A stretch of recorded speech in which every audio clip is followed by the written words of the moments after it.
Hello, Facebook, Instagram, and Zoom.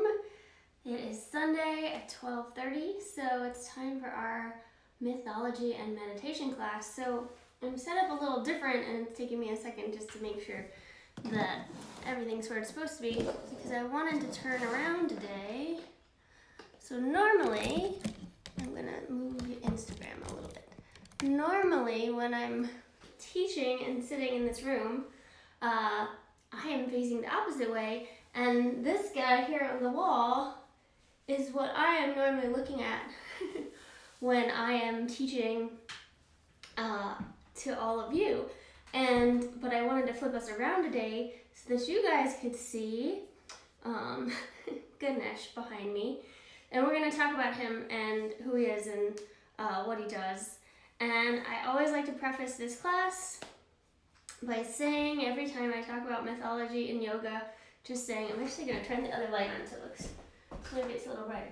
I always like to preface and say, you don't have to actually believe in gods that have elephant heads to understand what we're trying to talk about with the stories that we tell in yoga. You don't have to believe in actual beings that look crazy like that. But the stories are fun and I think interesting, and there's a lot that can be taken from them. So I see I have a few friends on Facebook. I can't see who it is yet. So I'm excited that you're there, whoever's there. And I see a couple people might be joining in on Instagram. So that's really exciting. So let's go ahead here at the beginning. I also will say I'm sitting in a chair today just so he can be high enough for you to see Ganesh behind me, because he's kind of high in my room. But if this is a meditation class, you don't have to sit on the floor, especially if that's uncomfortable for you. You're welcome to sit in a chair. I usually do sit on the floor, but today I'm sitting in a chair. So it's really, what works for you, just as long as you keep your spine long and be able to breathe freely. But before we get into our discussion of Ganesh behind me, let's just take a moment and all take a breath together. So however you're sitting, actually we'll take a few breaths, but however you're sitting, hands can rest on your knees. We can close our eyes. Take a nice big long inhale and a nice long exhale. Just let your awareness settle there for a moment onto your breath. And maybe gently invite your breath to grow a little longer and a little deeper. And just for a moment in your mind, set whatever intention you'd like for these next few minutes together. This isn't going to be long today, but whatever you'd like to focus on for yourself, maybe that's just learning, maybe that's having a nice meditation, whatever intention you can set for yourself, just think of something. And whatever it is, hold it in the space of your heart. Take a few more nice long breaths.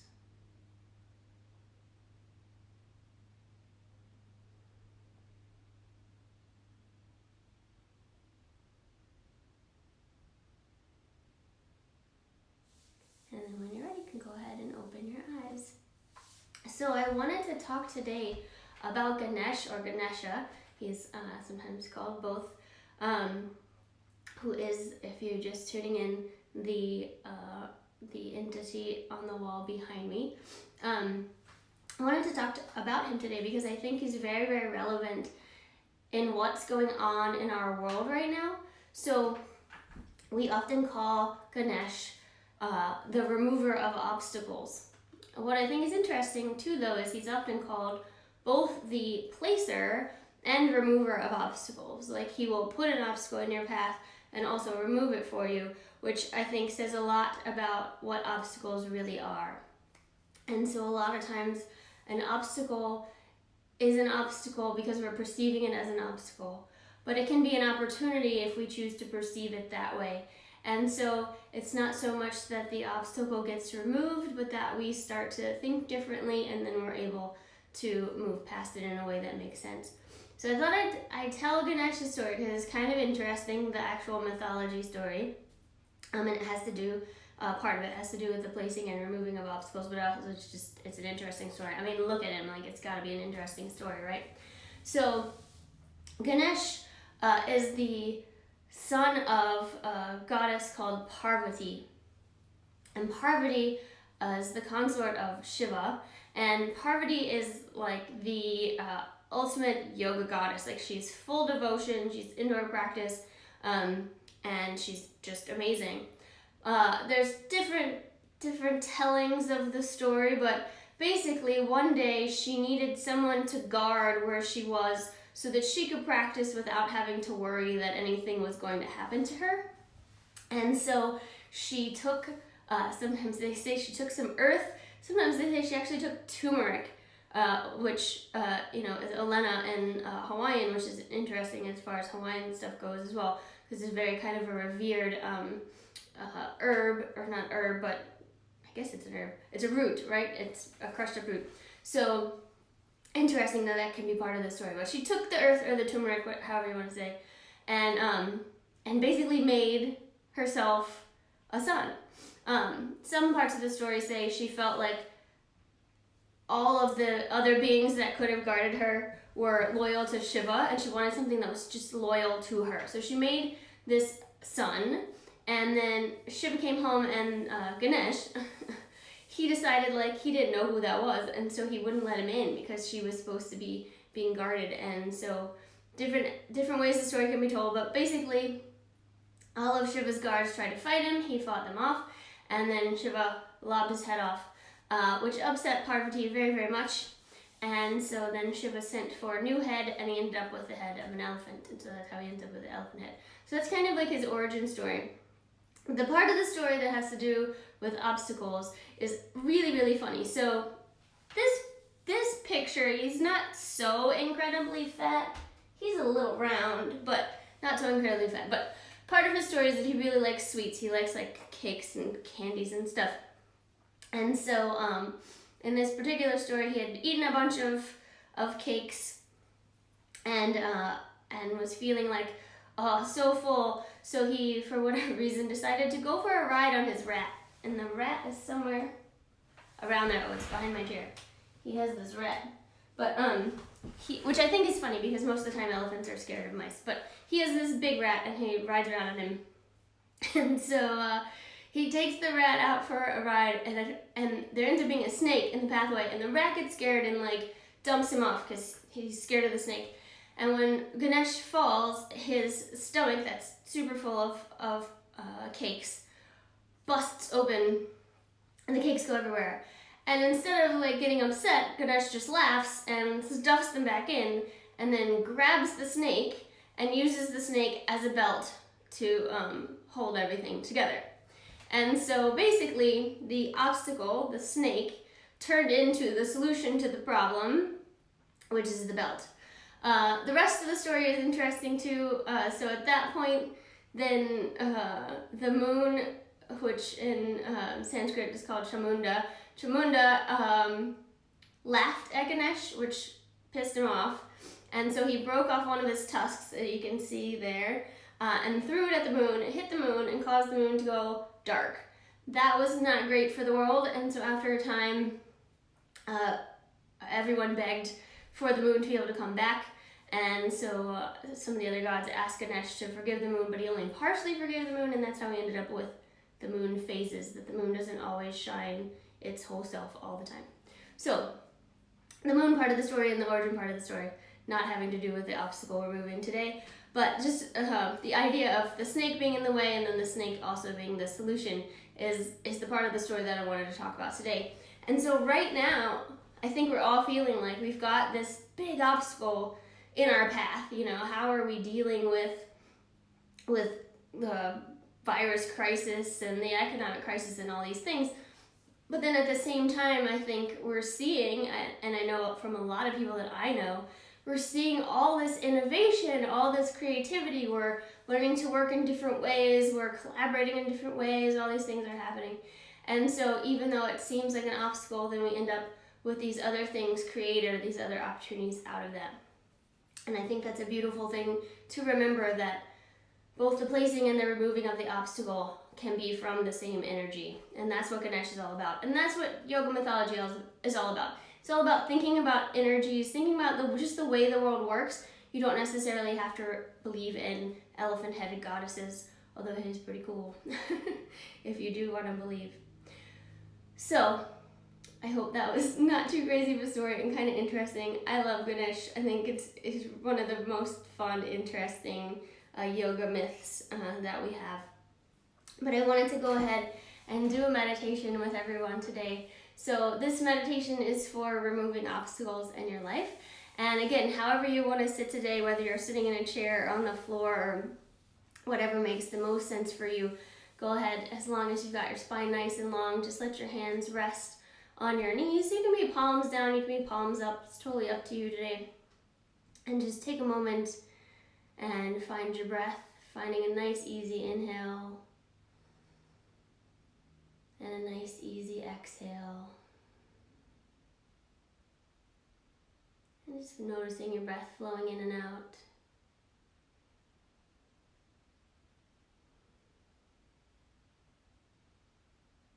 Feeling your inhale flowing down the back of your spine. Feeling your exhale flowing up the front of your spine.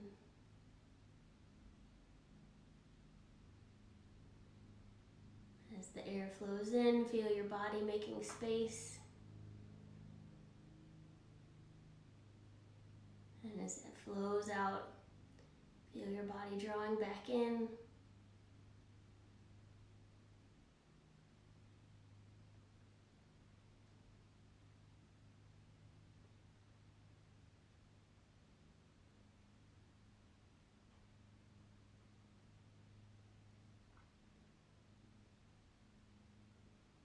And as you're here and you're breathing, go ahead in your mind and just think of an obstacle that might currently be in your path.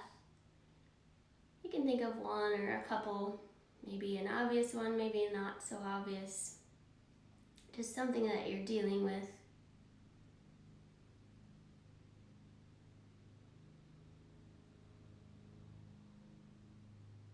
And just think of some of the details of that obstacle.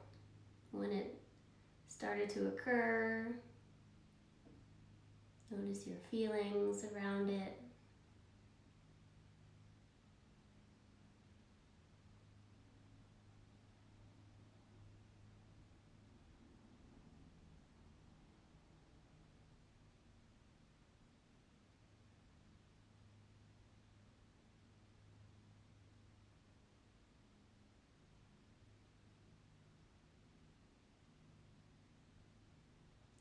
And then start to shift your thinking to some point in the future where that obstacle no longer exists. And just see if you can feel how you would feel if that obstacle goes away.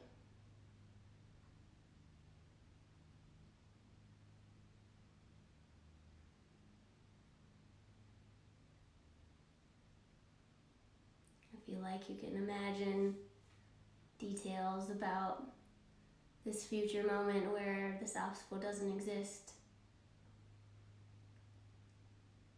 What kind of emotions you might be feeling, maybe what specific things you might be doing, what ripple effect it would have in your life.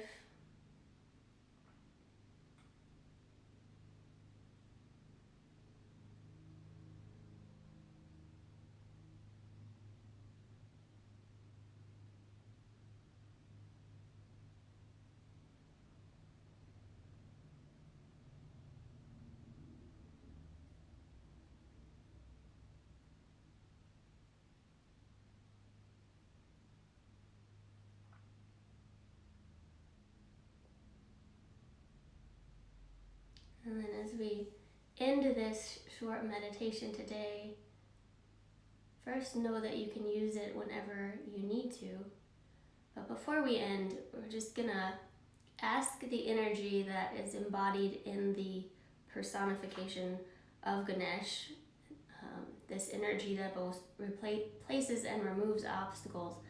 We're gonna ask that energy come into our lives and to show us how these obstacles can turn into opportunities, And the answers might not come right here in this meditation, but if we ask and really put it out there, then the answers may come later. And so I encourage you to stay open to those solutions, to those answers, and to that shift from obstacle to opportunity.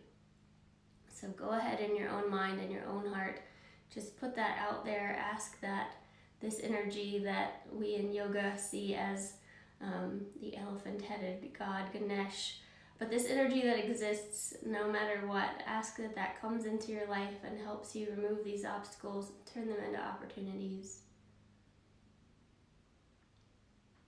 And then for these last few moments, I'm going to chant a short chant to Ganesh.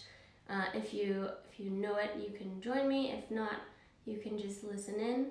I'll do one Om and then 3 rounds of the chant and end with another Om.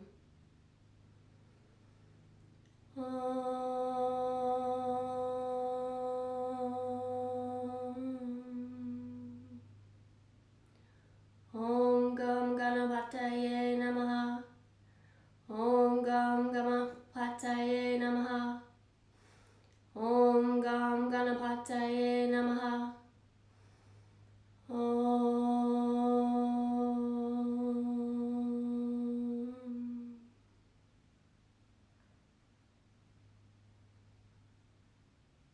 And you can bring your hands to touch at your heart. If you set an intention with me at the beginning of our time today, you can take your mind back to it for a moment without any judgment. Just check in, think about how it went. And then most importantly, thank yourself for spending this time today. And I thank you all for being here with me as well. I honor the light within you and within all beings. Namaste. All right, thank you everybody for joining in, and I hope to see you all again soon. Have a good week, and remember, in Facebook at least, I put the link in the description. You can find my classes throughout the week at jincarter.com/online, and if you're enjoying class and you have the means and you can donate, that's greatly appreciated. The link is there too. It's just jincarter.com/donate, and if you can't donate, no worries at all. Just be here and enjoy some yoga together online, and share it if you are so inclined. All right, thank you everyone, and have a great rest of your Sunday. All right, bye-bye.